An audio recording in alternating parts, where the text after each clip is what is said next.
Non c'è niente da capire, nulla di particolare, non ha neanche... Siamo qui con Arianna Criscione, giocatrice della Torres femminile di Sassari, per Diritti al Cuore TV.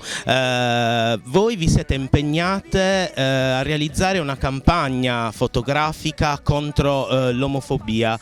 Com'è stata questa esperienza?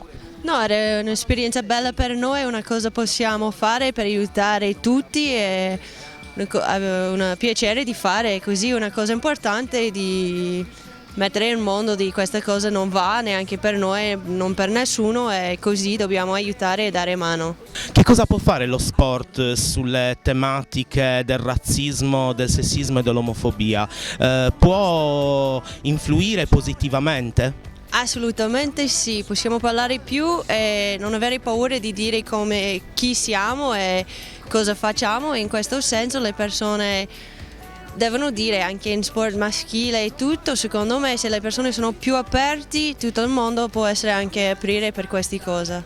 Lo sport femminile ha sempre meno spazio nei media e anche come tifoseria c'è un numero minore di persone a sostenervi. Secondo te perché questo?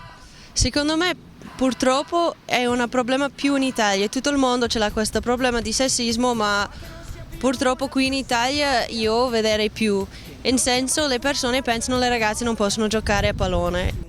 L'omofobia nel mondo dello sport femminile è presente? Certo, è presente in tutto sport e purtroppo le persone sono troppo chiuse di queste cose e non è solo sport ci sono omofobia, ma in tutti i settori della vita ci sono omofobia, non è come solo se giocare sport devi andare una strada o l'altra strada, siamo tutti umani e se vogliamo giocare possiamo giocare. Un appello ai sassaresi? Un appello, tutti devi venire e dimostrarci di Sassari unita per questa causa perché è giusto, non importa chi sei o quale scelta ce l'hai, è importante di tutti andare e dimostrarci Sassari unita per tutti.